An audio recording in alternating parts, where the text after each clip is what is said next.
ਵਾਹਿਗੁਰੂ ਜੀ ਕਾ ਖਾਲਸਾ, ਵਾਹਿਗੁਰੂ ਜੀ ਕੀ ਫਤਿਹ। ਸ੍ਰੀ ਗੁਰੂ ਗ੍ਰੰਥ ਸਾਹਿਬ ਵਿੱਚ ਸਾਡੇ ਪਾਸ ਸ਼ਬਦਾਂ ਦੇ ਵਿੱਚ ਜਿਹੜੇ ਪਦੇ ਨੇ, ਪਦੇ ਦੀਆਂ ਤੁਕਾਂ ਨੇ, ਔਰ ਸ਼ਬਦਾਂ ਦੇ ਪਦਿਆਂ ਦੇ ਨਾਲ ਰਹਾਉ ਦੇ ਪਦੇ ਦਾ ਇੱਕ ਘਰ ਦੇ ਵਿਧਾਨ ਅਨੁਸਾਰ ਸੰਬੰਧ ਹੈ। ਇਸ ਪ੍ਰਕਰਣ ਵਿੱਚ, ਇਸ ਵਿਧਾਨ ਵਿੱਚ ਅਸੀਂ ਸ਼ਬਦਾਂ ਦੇ ਪਦਿਆਂ ਨੂੰ ਸਮਝਦੇ ਹਾਂ, ਪਰ ਸ੍ਰੀ ਗੁਰੂ ਗ੍ਰੰਥ ਸਾਹਿਬ 'ਚ ਇੱਕ ਦੂਸਰਾ ਵਿਧਾਨ ਹੈ ਗੁਰਮਤਿ ਦੀ ਸੇਧ ਨੂੰ ਸਮਝਣ ਦਾ। ਉਹ ਹੈ ਛੰਤਾਂ ਦੇ ਰਾਹੀਂ। ਛੰਤਾਂ ਦੇ ਵਿੱਚ ਰਹਾਉ ਦਾ ਪਦਾ ਨਹੀਂ ਹੁੰਦਾ। ਛੰਤਾਂ ਦੇ ਪਦਿਆਂ ਦੇ ਗਿਣਤੀ 3 ਤੁਕਾਂ ਤੋਂ ਲੈ ਕੇ 8 ਤੁਕਾਂ ਤੱਕ ਹੁੰਦੀ ਹੈ। ਛੰਤਾਂ ਦੀ ਹਰ ਤੁਕ ਵਿੱਚੋਂ ਕੇਵਲ ਇੱਕ ਗੁਰਮਤਿ ਦਾ ਸੁਨੇਹਾ ਮਿਲਦਾ ਹੈ। ਹਰ ਤੁਕ ਵਿੱਚੋਂ ਮਿਲਣ ਵਾਲਾ ਸੁਨੇਹਾ ਇੱਕ ਘਰ ਦਾ ਸੁਨੇਹਾ, 2 ਘਰ ਦਾ ਸੁਨੇਹਾ ਜਾਂ 3 ਘਰ ਦਾ ਸੁਨੇਹਾ ਹੁੰਦਾ ਹੈ। ਤੋ ਇਸ ਕਰਕੇ ਇਸ ਨੂੰ ਜਿਹੜੀ ਆ ਵਖਰੇਵਾਂ ਹੈ ਸ਼ਬਦ ਤੇ ਛੰਤ ਦਾ, ਤਾਂ ਛੰਤਾਂ ਦੇ ਉੱਪਰ ਕਿਤੇ ਗੁਰੂ ਸਾਹਿਬ ਛੰਤਾਂ ਕੀ ਜਤ ਦਾ ਸਿਰਲੇਖ ਦਿੰਦੇ ਨੇ ਕਿ ਇਸ ਦਾ ਚਲਨ ਭਿੰਨ ਹੈ, ਵੱਖਰਾ ਹੈ, ਅਡਰਾ ਹੈ, ਰਿਹਾ ਹੋਇਆ ਹੈ ਸ਼ਬਦ ਦੇ ਵਿਧਾਨ ਤੋਂ। ਤੋ ਅੱਜ ਅਸੀਂ ਛੰਤ ਘਰ ਪੰਜਵੇਂ ਦੀ ਵਿਚਾਰ ਕਰਨੀ ਹੈ। ਅਸੀਂ ਛੰਤ ਘਰ ਪਹਿਲੇ, ਦੂਜੇ, ਤੀਜੇ ਤੇ ਚੌਥੇ ਦੀ ਵਿਚਾਰ ਕਰ ਚੁੱਕੇ ਹਾਂ, ਪਰ ਥੋੜਾ ਜਿਹਾ ਸਾਰੇ ਦਾ ਆਪਾਂ ਇਸ ਵਿਚਾਰ ਦੇ ਨਾਲ ਨਾਲ ਉਹ ਕਰਾਂਗੇ ਕਿ ਇਹ ਸਾਰੇ ਛੰਤਾਂ ਵਿੱਚ ਇੱਕ ਹੀ ਮੁੱਖ ਤੌਰ ਤੇ ਅੰਤਰ ਹੈ, ਤਾਂ ਕਿ ਅਸੀਂ ਸਿਰਫ ਛੰਤ ਦੇ ਸਿਰਲੇਖ ਤੋਂ ਹੀ ਬਹੁਤ ਕੁਝ ਜਾਣ ਜਾਂਦੇ ਹਾਂ ਕਿ ਅਸੀਂ ਇਹਦੇ ਚੋਂ ਗੁਰਮਤਿ ਦਾ ਸੁਨੇਹਾ ਕਿਸ ਤਰ੍ਹਾਂ ਲੈਣਾ ਹੈ। ਤੋ ਅਸੀਂ ਛੰਤ ਘਰ ਪੰਜਵੇਂ ਦੀ ਜੋ ਵਿਚਾਰ ਵਿੱਚ, ਛੰਤ ਘਰ ਪੰਜਵੇਂ ਵਿੱਚ ਜੋ ਛੰਤ ਦੇ ਤੁਕਾਂ ਨੇ, ਕੇਵਲ 4 ਤੁਕੇ ਛੰਤ ਹੁੰਦੇ ਨੇ। ਹੁਣ 4 ਤੁਕੇ ਛੰਤ ਦੀ ਇੱਕ ਝਾਤ ਮਾਰ ਲਈਏ ਸਾਰੇ ਛੰਤਾਂ 'ਚ। ਛੰਤ ਘਰ ਕਿਹੜੇ ਛੰਤਾਂ ਦੇ ਵਿੱਚ 4 ਤੁਕੇ ਛੰਤ ਹੋ ਸਕਦੇ ਨੇ? 4 ਤੁਕੇ ਛੰਤ ਹੁੰਦੇ ਨੇ ਜਾਂ ਛੰਤ ਘਰ ਪਹਿਲੇ ਵਿੱਚ, ਜਾਂ ਛੰਤ ਘਰ ਚੌਥੇ ਵਿੱਚ, ਤੇ ਜਾਂ ਜਿਹੜਾ ਅਸੀਂ ਹੁਣ ਕਰਨ ਲੱਗੇ ਹਾਂ ਛੰਤ ਘਰ ਪੰਜਵੇਂ ਵਿੱਚ। ਹੁਣ ਜੇ 3 ਘਰਾਂ ਵਿੱਚ, 3 ਛੰਤਾਂ ਦੇ ਘਰਾਂ ਵਿੱਚ ਜੇਕਰ 4 ਤੁਕੇ ਛੰਤ ਹੋ ਸਕਦੇ ਨੇ, ਤਾਂ ਫਿਰ ਫਰਕ ਕਿਵੇਂ ਪਤਾ ਲੱਗੇਗਾ? ਹੁਣ ਫਰਕ ਦੇਖਣਾ ਹੈ ਅਸੀਂ ਕਿ ਛੰਤ ਘਰ ਪਹਿਲੇ ਵਿੱਚ ਵੀ 4 ਤੁਕੇ ਨੇ, ਛੰਤ ਘਰ ਚੌਥੇ ਵਿੱਚ ਵੀ 4 ਤੁਕੇ ਨੇ, ਤੇ ਛੰਤ ਘਰ ਪੰਜਵੇਂ ਵਿੱਚ ਵੀ 4 ਤੁਕੇ ਨੇ। ਛੰਤ ਘਰ ਪਹਿਲੇ ਦੇ ਜੇ 4 ਤੁਕੇ ਹੋਣਗੇ ਤੇ ਹਰ ਤੁਕ ਵਿੱਚ 2-2 ਘਰ ਦੇ ਸੁਨੇਹੇ ਮਿਲਣਗੇ। ਇੱਕ ਤੁਕ ਵਿੱਚ 2 ਘਰ ਕਿਵੇਂ ਹੁੰਦੇ ਨੇ? ਅਸੀਂ ਅਨੇਕਾਂ ਵਾਰ ਇਸ ਨੂੰ ਦੇਖ ਚੁੱਕੇ ਹਾਂ। ਦੂਸਰਾ ਜਿਹੜਾ 4 ਤੁਕੇ ਵਾਲਾ ਆਇਆ ਉਹ ਸੀ ਛੰਤ ਘਰ ਚੌਥੇ ਵਿੱਚ, ਸਾਰੀ ਆਸਾ ਦੀ ਵਾਰ ਦੇ ਛੰਤ ਘਰ ਚੌਥਾ। ਛੰਤ ਘਰ ਚੌਥੇ ਦੇ ਵਿੱਚ ਮੇਲ ਹੁੰਦਾ ਹੈ, ਕੋਈ ਤੁਕ 2 ਘਰਾਂ ਵਾਲੀ, ਕੋਈ ਤੁਕ 1 ਘਰ ਵਾਲੀ। 1 ਤੇ 2 ਦਾ ਜੋ ਮੇਲ ਹੈ ਉਹ ਸਾਨੂੰ ਛੰਤ ਘਰ ਚੌਥੇ ਵਿੱਚ ਮਿਲਦਾ ਹੈ। ਛੰਤ ਘਰ ਪੰਜਵੇਂ ਦਾ ਅਸੀਂ ਅੱਜ ਅਧਿਐਨ ਕਰਨ ਲੱਗੇ ਹਾਂ। ਕੇਵਲ 4 ਤੁਕੇ ਛੰਤ ਹੁੰਦੇ ਨੇ, ਹਰ ਤੁਕ ਵਿੱਚ ਕੇਵਲ 1 ਘਰ ਦਾ ਸੁਨੇਹਾ। ਔਰ ਇਸ ਦੇ ਨਾਲ ਸਾਡੇ ਕੋਲ ਜੇਕਰ 4 ਤੁਕਾਂ ਵਾਲੇ ਛੰਤ ਨੇ ਤਾਂ 3 ਘਰਾਂ ਵਿੱਚ ਹੋ ਸਕਦੇ ਨੇ, ਤੇ ਤਿੰਨੇ ਘਰ ਆਪਣੀ ਆਪਣੀ ਜਗ੍ਹਾ ਤੇ ਬਿਲਕੁਲ ਸਪਸ਼ਟ ਨੇ। 4 ਤੁਕਾਂ ਵਾਲੇ ਛੰਤ ਘਰ ਪਹਿਲੇ ਵਿੱਚ ਹੋਣਗੇ ਤਾਂ ਹਰ ਤੁਕ ਵਿੱਚ 2 ਘਰਾਂ ਵਾਲਾ ਸੁਨੇਹਾ, ਹਰ ਤੁਕ ਵਿੱਚੋਂ ਜੋ ਗੁਰਮਤਿ ਦਾ ਸੁਨੇਹਾ ਹੈ ਉਹ 2-2 ਘਰਾਂ ਵਾਲਾ ਮਿਲੇਗਾ। ਜੇਕਰ ਛੰਤ ਘਰ ਚੌਥੇ ਦਾ ਹੋਏਗਾ ਤੇ ਕੋਈ ਤੁਕ ਵਿੱਚ 1 ਘਰ ਵਾਲਾ ਸੁਨੇਹਾ, ਕਿਸੇ 'ਚ 2 ਘਰ ਵਾਲਾ ਸੁਨੇਹਾ। ਤੇ ਜਦੋਂ ਛੰਤ ਘਰ ਪੰਜਵੇਂ ਵਿੱਚ ਆਵਾਂਗੇ ਤਾਂ 4 ਤੁਕ ਵਾਲਾ ਛੰਤ ਜੋ ਹੈ ਉਸ ਦੇ ਸਾਰੀਆਂ ਤੁਕਾਂ ਵਿੱਚ 1-1 ਘਰ ਹੋਏਗਾ। ਤੋ ਅੱਜ ਅਸੀਂ ਛੰਤ ਘਰ ਪੰਜਵੇਂ ਦੀ ਜੋ ਵਿਚਾਰ ਕਰਨ ਲੱਗੇ ਹਾਂ, ਇਸ ਦੇ ਚਾਰ ਤੁਕੇ ਛੰਤ ਵਿੱਚ ਸਾਰੀ ਤੁਕਾਂ ਵਿੱਚ ਇੱਕ ਇੱਕ ਕਰ ਹੁੰਦਾ ਹੈ।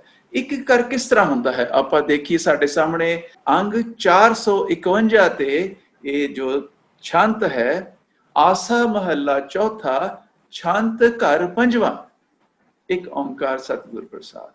ਤੋ ਛੰਤ ਘਰ ਪੰਜਵਾਂ ਜਿਸ ਦੀ ਅਸੀਂ ਅੱਜ ਵਿਚਾਰ ਕਰ ਰਹੇ ਹਾਂ, ਤੇ ਅਸੀਂ ਜਦੋਂ ਗੁਰੂ ਸਾਹਿਬ ਸਾਨੂੰ ਕਹਿੰਦੇ ਨੇ ਨਾ ਕਿ ਇੱਕ ਤੁਕੇ, ਦੋ ਤੁਕੇ, ਤੇ ਤੁਕੇ, ਇਹ ਸਾਡੀ ਸੋਚ ਵਿੱਚ ਇਹ ਉਹ ਗੁਰੂ ਸਾਹਿਬ ਪਾ ਰਹੇ ਹੈ ਕਿ ਤੁਕਾਂ ਦੀ ਗਿਣਤੀ ਜ਼ਰੂਰੀ ਹੈ। ਅਸੀਂ ਦੇਖੀ ਜਿਹੜਾ ਪਦੇ ਦੀ ਅਸੀਂ ਅਧਿਐਨ ਕਰ ਰਹੇ ਹਾਂ, ਜਿਹੜੇ ਪਦੇ ਦਾ ਅਸੀਂ ਪਾਠ ਕਰ ਰਹੇ ਹਾਂ, ਜਿਹੜੇ ਪਦੇ ਦਾ ਗਾਇਨ ਕਰ ਰਹੇ ਹਾਂ, ਇਹ ਵਾਲਾ ਪਦੇ ਚ ਤੁਕਾਂ ਕਿੰਨੀਆਂ ਨੇ? ਤੋ ਇੱਥੇ ਗੁਰੂ ਸਾਹਿਬ ਨੇ ਸਾਨੂੰ ਇਹ ਜਦੋਂ ਇਸ ਤੌਰ ਤੇ ਤੋਰਿਆ ਤਾਂ ਅਸੀਂ ਛੰਤਾਂ ਵਿੱਚ ਵਿਸ਼ੇਸ਼ ਕਰਕੇ ਇਸ ਦਾ ਬਹੁਤ ਭਾਰੀ ਮਹੱਤਵ ਹੈ। ਏਦਾਂ ਕਰੋਗੇ, ਛੰਤਾਂ ਦੇ ਵਿੱਚ ਇਸ ਗੱਲ ਦਾ ਭਾਰੀ ਮਹੱਤਵ ਹੈ ਕਿ ਛੰਤ ਦੀਆਂ ਤੁਕਾਂ ਕਿੰਨੀਆਂ ਨੇ। ਛੰਤ ਘਰ ਪੰਜਵੇਂ ਵਿੱਚ ਕੇਵਲ 4 ਤੁਕਾਂ ਵਾਲੇ ਛੰਤ ਹੁੰਦੇ ਨੇ, ਔਰ ਹਰ ਤੁਕ ਵਿੱਚ ਇੱਕ ਘਰ ਕਿਸ ਤਰ੍ਹਾਂ ਪਰੋ ਕੇ ਰੱਖਿਆ, ਕਿਸ ਤਰ੍ਹਾਂ ਦਾ ਘਰ ਹੁੰਦਾ ਹੈ, ਇੱਕ ਘਰ ਚ ਕਿਸ ਤਰ੍ਹਾਂ ਇਸ ਨੂੰ ਕਿਸ ਤਰ੍ਹਾਂ ਯਕੀਨੀ ਬਣਾਇਆ ਹੈ। ਗੁਰੂ ਸਾਹਿਬ ਦੇ ਸਾਰਾ ਵਿਧਾਨ ਬੜਾ ਪਰੋਇਆ ਹੋਇਆ, ਆਪਣੇ ਮੋਤੀਆਂ ਵਾਂਗੂ ਉੱਥੇ ਆਪਣੇ ਆਪਣੇ ਸਥਾਨ ਤੇ ਹੈ ਸਾਰਾ ਕੁਝ। ਛੰਤ ਘਰ ਪੰਜਵੇਂ ਵਿੱਚ 4 ਤੁਕੇ ਛੰਤ ਨੇ, ਤੇ ਹਰ ਤੁਕ ਵਿੱਚ ਇੱਕ ਸੰਬੋਧਨ ਹੈ, ਤੇ ਸੰਬੋਧਨ ਦਾ ਇੱਕ ਭਾਗ ਤੁਕ ਦਾ ਸੰਬੋਧਨ ਦੇ ਇੱਕ ਪਾਸੇ ਹੈ, ਇੱਕ ਭਾਗ ਤੁਕ ਦਾ ਸੰਬੋਧਨ ਦੇ ਦੂਜੇ ਪਾਸੇ ਹੈ।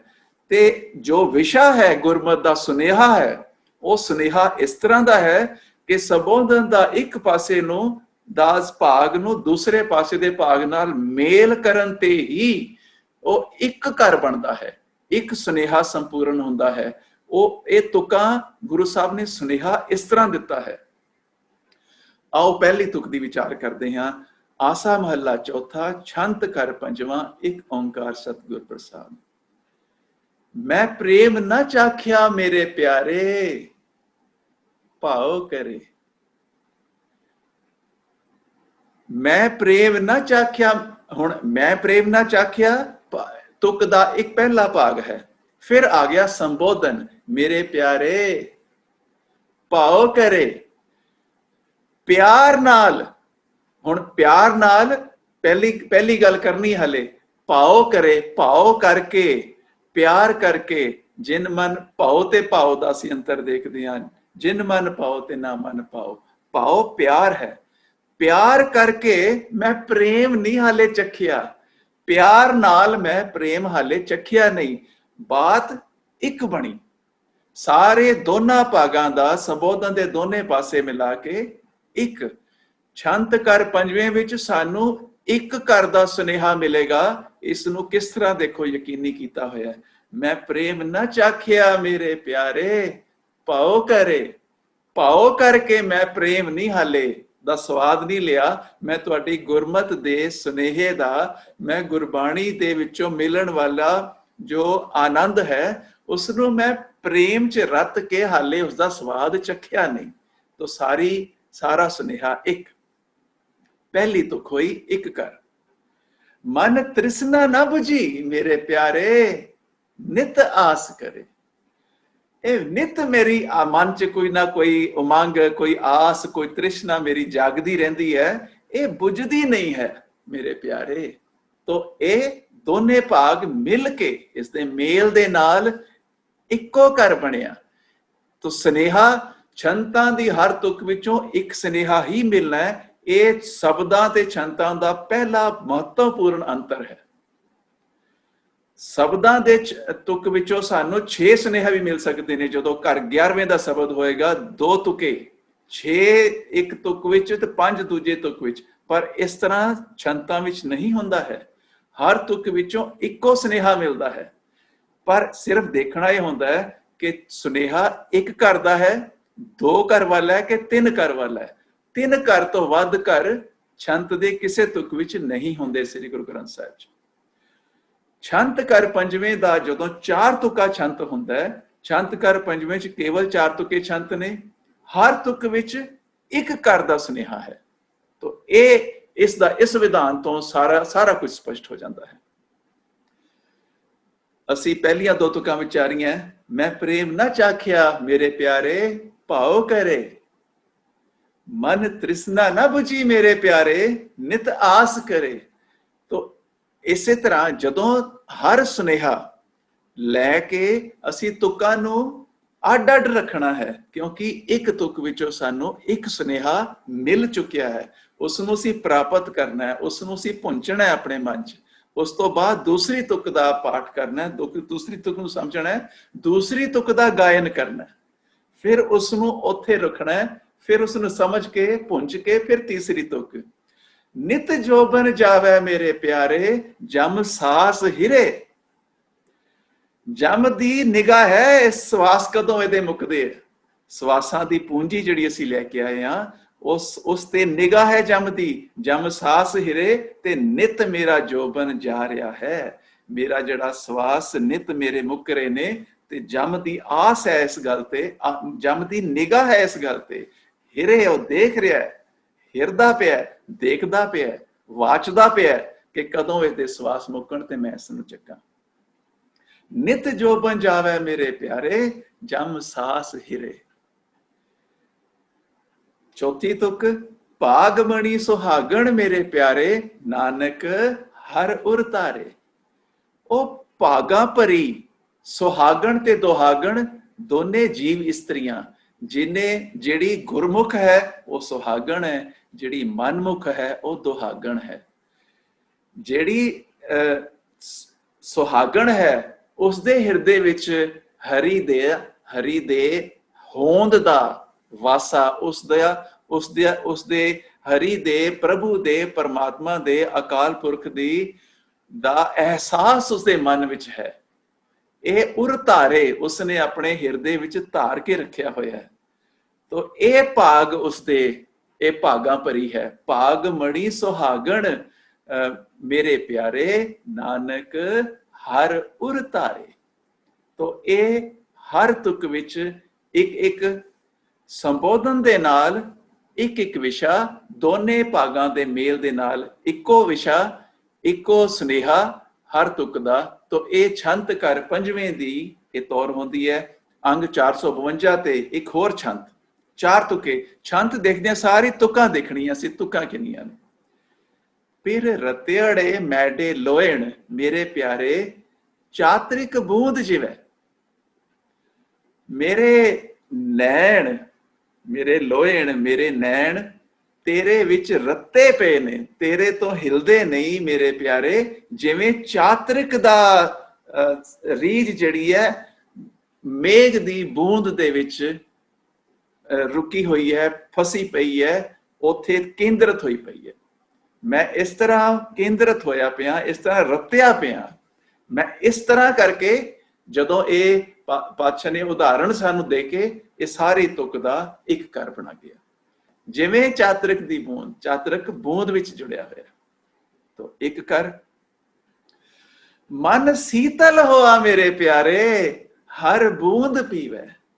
ਹੁਣ ਉਹ ਬੂੰਦ ਦਾ ਜ਼ਿਕਰ ਪਿਛਲੇ ਜਿਹੜਾ ਸੁਨੇਹੇ ਦੇ ਵਿੱਚ, ਜਿਹੜਾ ਚਾਤਰਿਕ ਦਾ ਮੇਰੇ ਨੈਣਾ ਦੇ ਨਾਲ ਜਿਹੜਾ ਪਾਤਸ਼ਾਹ ਨੇ ਉਹ ਸੰਬੋਧਨ ਕਰਕੇ ਸਮਝਾਇਆ, ਇਸ ਤਰ੍ਹਾਂ ਮਨ ਸੀਤਲ ਹੋਆ ਮੇਰੇ ਪਿਆਰੇ। ਜਿਵੇਂ ਚਾਤਰਿਕ ਬੂੰਦ ਦਾ ਲੈ ਕੇ ਸੀਤਲ ਹੋ ਜਾਂਦਾ ਹੈ, ਸ਼ਾਂਤ ਹੋ ਜਾਂਦਾ ਹੈ, ਇਸ ਤਰ੍ਹਾਂ ਮੇਰਾ ਮਨ ਸ਼ਾਂਤ ਹੋ ਗਿਆ ਜਿਵੇਂ ਚਾਤਰਿਕ ਦਾ। ਤੋ ਜਿਵੇਂ ਨੇ ਇਹ ਸਾਰੇ ਦਾ ਗੁਰੂ ਸਾਹਿਬ ਨੇ ਕਿਸ ਤਰ੍ਹਾਂ ਯਕੀਨੀ ਕੀਤਾ ਹੋਇਆ ਹੈ, ਸਾਰਾ ਹਰ ਤੁਕ ਵਿੱਚੋਂ ਇੱਕ ਇੱਕ ਕਰ 4 ਤੁਕਾਂ ਚ।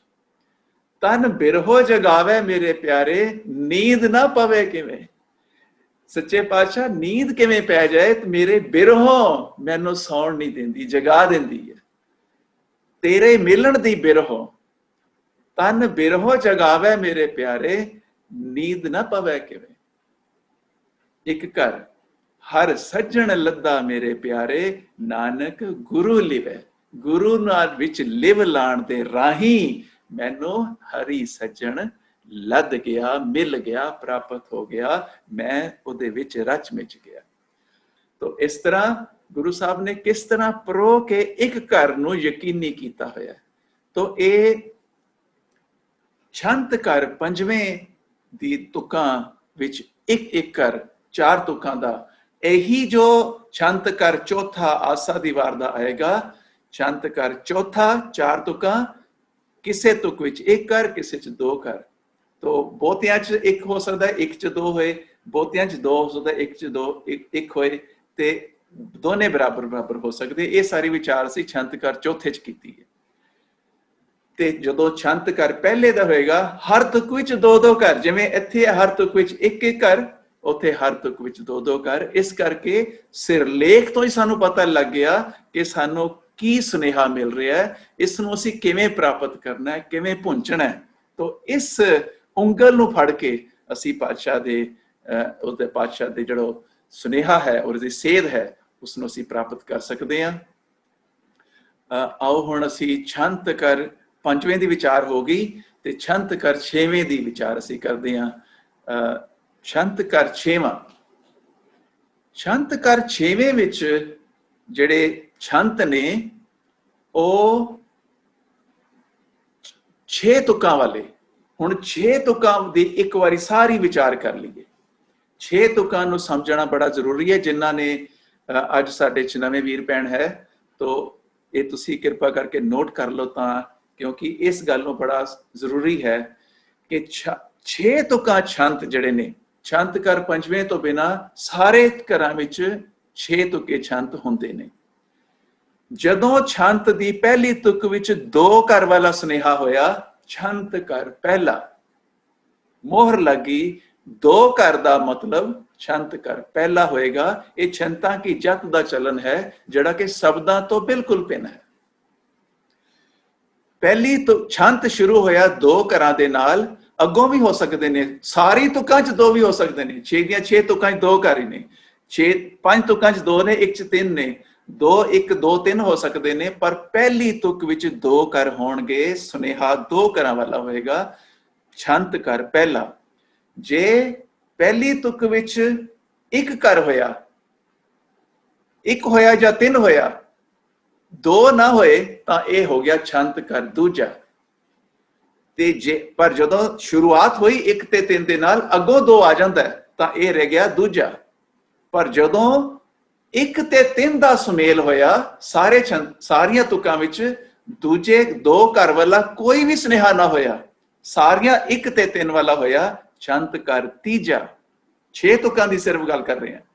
6 ਤੁਕਾਂ ਵਿੱਚ 1 ਤੇ 3 ਘਰਾਂ ਦੇ ਤੁਕਾਂ ਵਾਲੇ ਦਾ ਸੁਮੇਲ ਜਦੋਂ ਹੁੰਦਾ ਹੈ, ਸੁਨੇਹੇ ਇਸ ਤਰ੍ਹਾਂ ਦੇ ਹੁੰਦੇ ਨੇ, ਤਾਂ ਇਹ ਹੋਇਆ ਛੰਤ ਕਰ ਤੀਜਾ। ਛੰਤ ਕਰ ਚੌਥਾ ਬੜਾ ਵਿਲੱਖਣ ਹੈ। ਕੇਵਲ ਪਹਿਲੀ ਤੇ ਆਖਰੀ ਤੁਕ ਵਿੱਚ 3-3 ਘਰ ਹੁੰਦੇ ਨੇ, ਬਾਕੀ ਸਾਰੇ 1-1 ਘਰ ਹੁੰਦੇ ਨੇ। ਛੰਤ ਕਰ ਚੌਥਾ।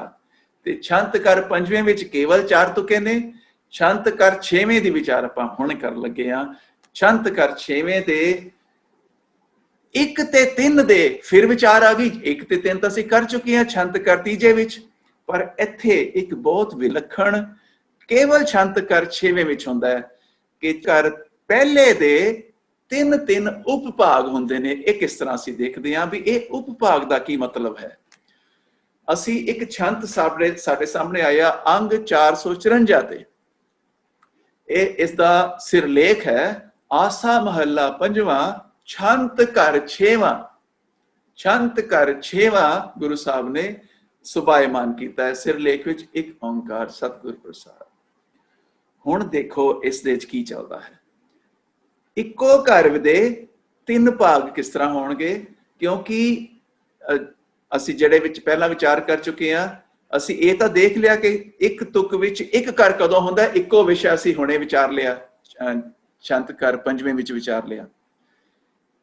2 ਵਿਸ਼ੇ ਹੋਣਗੇ ਤਾਂ 2 ਘਰ, ਪਰ 3 ਘਰ ਛੰਤ ਵਿੱਚ ਕੇਵਲ ਇੱਕ ਸਪਸ਼ਟ ਵਿਧਾਨ ਦੇ ਕਰਕੇ ਹੁੰਦੇ ਨੇ ਕਿ ਪਹਿਲੇ 2 ਘਰਾਂ ਦੇ ਆਖਰੀ ਅੱਖਰ ਦਾ ਉਚਾਰਨ ਦਾ ਬਿਲਕੁਲ ਸੁਮੇਲ ਹੁੰਦਾ ਹੈ, ਬਿਲਕੁਲ ਮੇਲ, ਇੱਕੋ ਜਿਹਾ ਉਚਾਰਨ ਹੋਏਗਾ ਪਹਿਲੇ 2 ਘਰਾਂ ਦੇ ਆਖਰੀ ਅੱਖਰ ਦਾ। ਇਹ ਵੀ ਨਾਲ ਹੈ ਕਿ ਉਹਦੇ ਵਿੱਚ ਕੋਈ ਅਧਿਆਤਮਕ ਸੇਧ ਵੀ ਹੈ, ਪਰ ਉਚਾਰਨ ਵੀ ਬਿਲਕੁਲ ਮੇਲ ਖਾਂਦਾ ਹੋਏਗਾ। ਤੇ ਤੀਸਰਾ ਘਰ ਵੀ ਹੋਏਗਾ, ਤੇ 3 ਘਰ ਕੇਵਲ ਇਹਨਾਂ ਹਾਲਾਤਾਂ 'ਚ ਹੁੰਦੇ ਨੇ। ਇੱਕੋ ਹਾਲਾਤ ਹੈ, ਉਹ ਇਹਦੇ ਵਿੱਚ ਵੀ ਆ ਜਾਏਗਾ ਜਦੋਂ 3 ਘਰ ਅਸੀਂ ਕਰਾਂਗੇ। ਪਰ ਜਦੋਂ ਕੇਵਲ ਛੰਤ ਕਰ 6ਵੇਂ ਵਿੱਚ, 6 ਤੁਕੇ ਛੰਤ ਵਿੱਚ ਪਹਿਲੇ ਘਰ ਦੇ 3 ਉਪਭਾਗ ਆਓ ਦੇਖੀਏ ਕਿਸ ਤਰ੍ਹਾਂ ਹੁੰਦੇ। ਇਹ ਛੰਤ 454 ਅੰਗ ਤੇ ਜਲ ਦੁੱਧ ਨਿਆਈ ਰੀਤ, ਅਬ ਦੁੱਧ ਆਚ ਨਹੀਂ ਮਨ ਐਸੀ ਪ੍ਰੀਤ ਹਰੇ। ਤੋ ਇਹਦੇ ਚ ਅਸੀਂ ਉੱਚ ਲਿਖਤ 1 2 3 ਰੋਮਨ ਅੱਖਰਾਂ ਦੇ ਨਾਲ ਇਹ ਦਰਸਾਇਆ ਕਿ ਇਹ ਕਿਸ ਤਰ੍ਹਾਂ ਇਹ 3 ਭਾਗ ਉਪਭਾਗ ਕਿਸ ਤਰ੍ਹਾਂ ਨੇ ਇੱਕੋ ਕਰਦੇ। ਜਲ ਦੁੱਧ ਨਿਆਈ ਰੀਤ, ਇਹ ਇੱਕ ਨਵੇਕਲੀ ਇੱਕ ਰੀਤ ਹੈ ਜਲ ਤੇ ਦੁੱਧ ਦਾ ਮੇਲ ਦੀ, ਕਿ ਜਦੋਂ ਦੁੱਧ ਵਿੱਚ ਜਲ ਮਿਲ ਜਾਏ, ਜਿਵੇਂ ਉਸ ਨੂੰ ਅਬ ਦੁੱਧ ਆਚ ਨਹੀਂ, ਹੁਣ ਦੁੱਧ ਨੂੰ ਸੇਕ ਲੱਗਣੋਂ ਪਾਣੀ ਰੋਕ ਦਿੰਦਾ।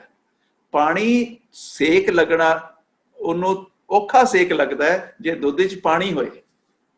ਮਨ ਐਸੀ ਪ੍ਰੀਤ ਹਰੇ, ਇਹ ਤੀਸਰਾ ਭਾਗ ਉਸਦਾ ਕਿ ਮਨ ਹਰੀ ਦਾ ਜੇ ਤੇਰੇ ਮਨ ਦੇ ਉੱਪਰ ਵੀ ਉਸ ਤਰ੍ਹਾਂ ਹੀ ਪਾਣੀ ਵਾਲਾ ਬਚਾਓ ਹੋ ਗਿਆ ਤੇ ਤੈਨੂੰ ਮਾਇਆ ਦਾ ਸੇਕ ਨਹੀਂ ਲੱਗੇਗਾ। ਮਨ ਐਸੀ ਪ੍ਰੀਤ ਹਰੇ, ਮਨ ਦੀ ਪ੍ਰੀਤ ਐਸੀ ਹੋ ਜਾਏ ਹਰੀ ਦੇ ਨਾਲ ਜਿਸ ਤਰ੍ਹਾਂ ਦੁੱਧ ਦਾ ਵਿੱਚ ਜਲ ਆਣ ਦੇ ਨਾਲ ਅਬ ਦੁੱਧ ਆਚ ਨਹੀਂ, ਉਸਨੂੰ ਸੇਕ ਨਹੀਂ ਲੱਗਦਾ।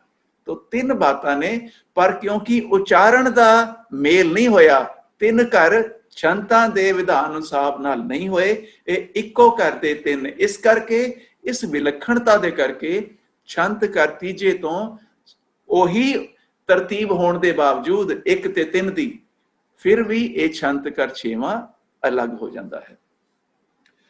ਫਿਰ ਪੜ੍ਹਦੇ ਹਾਂ ਪਹਿਲੀ ਤੁਕ, ਜਲ ਦੁੱਧ ਨਿਆਈ ਰੀਤ, ਅਬ ਦੁੱਧ ਆਚ ਨਹੀਂ ਮਨ ਐਸੀ ਪ੍ਰੀਤ ਹਰੇ।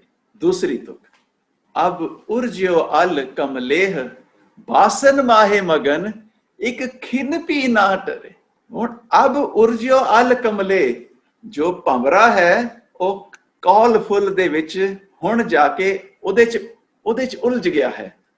ਬਾਸਨ ਮਾਹੇ ਮਗਨ, ਉਸਦੇ ਜੋ ਸੁਗੰਧੀ ਨਿਕਲ ਰਹੀ ਹੈ ਉਹਦੇ ਵਿੱਚ ਮਸਤ ਹੋਇਆ ਪਿਆ ਹੈ।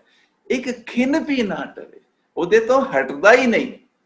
ਇਹ ਗੁਰੂ ਸਾਹਿਬ ਨੇ ਸਾਨੂੰ ਇੱਕ ਘਰ ਦੇ 3 ਭਾਗ ਇਸ ਤਰ੍ਹਾਂ ਉਪਭਾਗ ਅਸੀਂ ਇਸ ਕਰਕੇ ਕਹਿੰਦੇ ਕਿਉਂਕਿ ਇੱਕੋ ਘਰ ਹੈ, ਸਾਰੇ ਤੁਕ ਦਾ ਇੱਕ ਘਰ ਹੈ, ਪਰ 3 ਘਰ ਕਿਸ ਤਰ੍ਹਾਂ ਹੁੰਦੇ ਨੇ ਉਹ ਕੀ ਉਚਾਰਨ ਦਾ ਹੈਗਾ। ਖਿਨ ਨਾ ਹੈ ਟਰੀਐ, ਖਿਨ ਨਾ ਹੈ ਟਰੀਐ ਪ੍ਰੀਤ ਹਰੀਐ, ਸੀਗਾਰ ਹਬ ਰਸ ਅਰਪੀਐ। ਹੁਣ ਇੱਥੇ ਕੀ ਹੋਇਆ, ਪਹਿਲੇ ਦੋ ਘਰਾਂ ਵਿੱਚ ਐੜੇ ਨੂੰ ਦੁਲਾਵਾਂ ਦੇ ਨਾਲ ਜਿਹੜਾ ਉਚਾਰਨ ਦਾ ਮੇਲ ਹੋਇਆ। ਇਹ ਵਾਲਾ ਵਿਧਾਨ ਕੇਵਲ ਛੰਤਾਂ ਵਿੱਚ, ਕੇਵਲ 3 ਘਰਾਂ ਵਾਲੇ ਸੁਨੇਹੇ ਵਾਲੀ ਤੁਕ ਵਿੱਚ ਹਮੇਸ਼ਾ ਹੁੰਦੇ। ਖਿਨ ਨਾ ਹੈ ਟਰੀਐ, ਪਰ ਨਾਲ ਨਾਲ ਅਧਿਆਤਮਕ ਸੁਨੇਹਾ ਵੀ ਚੱਲ ਰਿਹਾ ਹੈ। ਖਿਨ ਨਾ ਹੈ ਟਰੀਐ, ਇੱਕ ਹਟਦਾ ਨਹੀਂ ਉੱਥੋਂ, ਉਸਦਾ ਹਿਲਦਾ ਨਹੀਂ ਹੈ। ਹੁਣ ਉਹ ਸੀਗਾ ਭੰਵਰਾ ਤੇ ਕੌਲ ਫੁੱਲ, ਇਹ ਹੈ ਮਨ ਤੇ ਪਰਮੇਸ਼ਰ। ਖਿਨ ਨਾ ਹੈ ਟਰੀਐ ਪ੍ਰੀਤ ਹਰੀ ਹੈ, ਕਿ ਮੈਂ ਜਦੋਂ ਮੇਰੀ ਹਰੀ ਨਾਲ ਪ੍ਰੀਤ ਹੋ ਜਾਏ ਤਾਂ ਮੈਂ ਵੀ ਖਿਨ ਲਈ ਵੀ ਉੱਥੋਂ ਟਰਾਂਗਾ ਨਹੀਂ, ਹਟਾਂਗਾ ਨਹੀਂ। ਸਿਗਾਰ ਹਬ ਰਸ ਅਰਪੀ ਹੈ, ਜਿੰਨੇ ਮੇਰੇ ਰਸ ਕਸ ਮੈਨੂੰ ਖਿੱਚਦੇ ਨੇ, ਜਿੰਨਾ ਮੈਨੂੰ ਸਿਗਾਰ ਕੋਈ ਦੁਨੀਆ ਦਾ ਹੈ, ਇਹ ਸਾਰੇ ਮੈਂ ਅਰਪਣ ਕਰ ਦਿੰਦਾ। ਮੈਂ ਤਾਂ ਸਿਰਫ ਮੇਰਾ ਮਨ ਟਿਕਟਕੀ ਲਗਾ ਕੇ ਹਰੀ ਦੀ ਪ੍ਰੀਤ ਵਿੱਚ ਸਮਰਪਿਤ ਹੈ। ਪਰ ਇਹ 3 ਘਰਾਂ ਵਾਲਾ ਸੁਨੇਹਾ ਹੈ। ਪਹਿਲਾ ਘਰ ਖਿਨ ਨਾ ਹੈ ਟਰੀ ਹੈ, ਦੂਸਰਾ ਪ੍ਰੀਤ ਹਰੀ ਹੈ, ਸਿਗਾਰ ਹਬ ਰਸ ਅਰਪੀ ਹੈ। ਤੋ ਇੱਥੇ ਤੀਸਰੇ ਦਾ ਵੀ ਉਚਾਰਨ ਬਰਾਬਰ ਆ ਗਿਆ, ਪਰ ਤੀਸਰੇ ਦਾ ਉਚਾਰਨ ਹੋਣਾ ਕੋਈ ਜ਼ਰੂਰੀ ਨਹੀਂ ਹੈ। ਪਹਿਲੇ 2 ਉਚਾਰਨ ਬਿਲਕੁਲ ਇੱਕੋ ਜਿਹੇ ਹੁੰਦੇ ਨੇ ਜਦੋਂ 3 ਘਰਾਂ ਵਾਲਾ ਸੁਨੇਹਾ ਹੋਏ, ਕੇਵਲ ਛੰਤਾਂ ਵਿੱਚ। ਇਹ ਵਾਲਾ ਵਿਧਾਨ ਸ਼ਬਦਾਂ ਵਿੱਚ ਬਿਲਕੁਲ ਨਹੀਂ ਹੈ। ਅਗਲੀ ਤੁਕ, ਜਹ ਦੁਖ ਸੁਣੀਐ ਜਮ ਪੰਥ ਭਣੀਐ, ਤਹ ਸਾਧ ਸੰਗ ਨਾ ਡਰ ਪੀਐ। ਜਹ ਦੁੱਖ, ਉੱਥੇ ਦਾ ਦੁੱਖ ਬੜਾ ਸੁਣੀਦਾ, ਵੀ ਬੜਾ ਦੁੱਖ ਹੁੰਦਾ ਕਿੱਥੇ, ਜਦੋਂ ਜਮ ਲੈ ਕੇ ਜਾਂਦਾ ਰਸਤੇ ਵਿੱਚ। ਜਹ ਦੁੱਖ ਸੁਣੀਐ, ਬੜਾ ਦੁੱਖ ਸਹਿਣਾ ਪੈਂਦਾ ਹੈ। ਜਮ ਪੰਥ ਭਣੀਐ, ਜਿਹੜਾ ਪੰਥ ਹੈ ਉਹ ਵਾਲਾ ਰਸਤਾ ਹੈ ਜਮਾਂ ਦਾ, ਉਹਦੇ ਬਾਰੇ ਸੁਣਿਆ ਜਾਂਦਾ, ਕਿਹਾ ਜਾਂਦਾ। ਤਹ ਸਾਧ ਸੰਗ ਨਾ ਡਰ ਪੀਐ, ਉੱਥੇ ਜੇ ਗੁਰੂ ਮੇਰੇ ਸੰਗ ਹੈ ਫਿਰ ਨਹੀਂ ਮੈਨੂੰ ਡਰ ਲੱਗੇਗਾ। ਤੋ ਇਹ ਬੜਾ ਅਧਿਆਤਮਕ ਸੁਨੇਹਾ ਤਿੰਨਾਂ ਘਰਾਂ ਦੇ ਮੇਲ ਦੇ ਨਾਲ। ਜਹ ਦੁਖ ਸੁਣੀਏ ਜਮ ਪੰਥ ਭਣੀਏ, ਤੈ ਸਾਧ ਸੰਗ ਨਾ ਡਰ ਪੀਏ। ਹੁਣ ਆ ਗਿਆ ਦੋ ਤੁਕਾਂ, ਇੱਕ ਤੁਕ ਵੀ ਜਦੋਂ ਕਾਰਨ ਅਤੇ ਸਿੱਟੇ ਵਾਲਾ, ਇਹ ਵਿਚਾਰਾਂ ਅਸੀਂ ਕਰ ਚੁੱਕੇ ਹਾਂ, ਉਸਦਾ ਇਹਦਾ ਟੂਕ ਮਾਤਰ ਇੱਥੇ ਲਿਖਿਆ ਕਿ ਇਸ ਤੁਕ ਵਿੱਚ ਇੱਕ ਕਰ ਕਿਸ ਤਰ੍ਹਾਂ ਹੈ ਕਿ ਇੱਕ ਕਾਰਨ ਇੱਕ ਸਿੱਟਾ, ਦੋਨਾਂ ਦੇ ਮੇਲ ਦੇ ਨਾਲ ਇੱਕ ਸੰਪੂਰਨ ਸੁਨੇਹਾ। ਕਰ ਕੀਰਤ ਗੋਬਿੰਦ ਗੁਣੀਐ ਸਗਲ ਪ੍ਰਾਚਿਤ ਦੁੱਖ ਹਰੇ। ਜੇਕਰ ਕੀਰਤੀ ਗੁਰੂ ਦੀ ਕਰਾਂਗੇ ਅਸੀਂ ਤੇ ਸਾਰੇ ਦੁੱਖ ਜਿਹੜੇ ਨੇ, ਸਾਰੀਆਂ ਚਿੰਤਾਵਾਂ, ਸਾਰੇ ਪਛਤਾਵੇ, ਪ੍ਰਾਚਿਤ, ਇਹ ਦੁੱਖ, ਇਹ ਸਾਰੇ ਹਰ ਜਾਣਗੇ, ਕੱਟੇ ਜਾਣਗੇ, ਕਿਉਂਕਿ ਦੋਨੇ ਜੁੜੇ ਹੋਏ ਨੇ ਕਾਰਨ ਸਿੱਟੇ ਕਰਕੇ, ਤੇ ਸਾਰੇ ਦੁੱਖ ਦਾ ਫਿਰ ਇੱਕ ਕਰ। ਕਹੋ ਨਾਨਕ ਛੰਤ ਗੋਬਿੰਦ ਹਰ ਕੇ, ਮਨ ਹਰ ਸਿਓ ਨੇਹੋ ਕਰੇ ਹੋ, ਐਸੀ ਮਨ ਪ੍ਰੀਤ ਹਰੇ। तो फिर ये आ गया एक घर का उपभाग, जिहड़ी मोहर है छंत कर छेवें दी। छंत कर छेवें विच केवल इस तरह हुंदा है कि तीन भाग ने पर तीन घर नहीं ने, क्योंकि तीन घर छंतां विच हमेशा पहले दो घरां दे आखिरी अखर दे उच्चारण दे नाल असीं बार-बार देख चुके हैं, वो हमेशा तीन घर उस तरह बनते ने। केवल तीन भाग हुंदे ने बिना उच्चारण दे एकीकरण दे नाल, उस छंत कर छेवें विच हुंदे ने, इस करके इउं बनदे ने एक घर दे उपभाग। कहो नानक छंत गोविंद हर के, नानक ये संबोध, जदों भी संबोधन है असीं अपने आप नूं संबोधन करदे हां। छंत गोविंद हर के, उसदे सिफत सलाह दे गीत गोविंद दे हरि दे। मन हर सिओ नेहो करे हो, मन अपने हरि दे नाल ਉਹ ਵਾਲਾ ਨੇ ਪਾ, जिस गल दी आपां, जिस ने दी उत्ते बात असीं करके आए हां, ऐसी मन प्रीत हरे। तो ऐसी मन विच प्रीत हरि दे बारे होए। तो ये एक छंत है। एक छंत होर विचार लेने आ। जैसी मछली नीर एक खिन पी ना धीरे, मन ऐसा नेह करे हो। तो ये तीन उपभाग केवल छंत कर छेवें विच सारा बड़ा स्पष्ट है, इस करके इहदी बहुती विचार नहीं करते। जैसी चातरिक प्यास खिन खिन बूंद चवै बरस सुहावे में, जिवें चातरिक बोलदा है मीह मीह, बारिश बारिश, बूंद बूंद, पानी पानी, खिन खिन बूंद चवै बरस सुहावे में, बादल सोहणे बादल में मीह पा ना। इहदा जैसी चातरिक प्यास, इस तरह वो बोल रहा बार बार। ते जैसी मछली नीर, जैसी चातरिक प्यास। हुण आई गल हर प्रीत करीजै ए मन दीजै, अत लाइए चित मुरारी। हुण देखो तीसरे का उच्चारण नहीं होया, पर उच्चारण पहले दो का होना जरूरी है। पहले दो घरां दे आखिरी अखर का उच्चारण बिल्कुल इन पिन, ये तीन घर हो गए। तो इस तरह तीन घर जिहड़े ने ये सानू इत्थों मिले। हर प्रीत करीजै ए मन दीजै, अत लाइए चित मुरारी। तो तीन घर मान ना कीजै शरण परीजै, दर्शन को बलिहारी। तो ये साडे पास एक होर तीन तुकां, तीन घरां वाली तुक आ गई। एक होर तुक, गुर सुप्रसन्ने मिल ना विछुन्ने, धन दे दी साच स्नेहा। तो धन दा भाव जीव इस्त्री, इस्त्री दा भाव जीव इस्त्री। इहो साच मतलब स्थिर, हमेशा प्रभु, उस प्रभु बारे सानू स्नेहा दिंदी है कि गुर सुप्रसन्ने, गुर बलिहार जदों जांदा है, दया दे घर च आउंदा है, प्रसन्न होंदा है। मिल ना विछुन्ने, विछड़े हुए प्रभु हुण मिल जा। ये स्नेहा ओ सच्चे प्रभु बारे ओ गुणवंती नार धन ओ दिंदी है। कहो नानक छंत अनंत ठाकुर के, हर सिओ कीजै नेहा, मन ऐसा नेह करे हो। तो ये छंत कर छेवीं दी फिर मोहर, एक घर दे तीन भाग। तो ये इस तरह ये 6 तुकां वाला ये छंत। तो ये छंत कर छेवीं दी विचार है। तो आखिरी 2 मिनट ने, तो इत्थे छंत कर पंजवें और छंत कर छेवें दी विचार की समाप्ति है।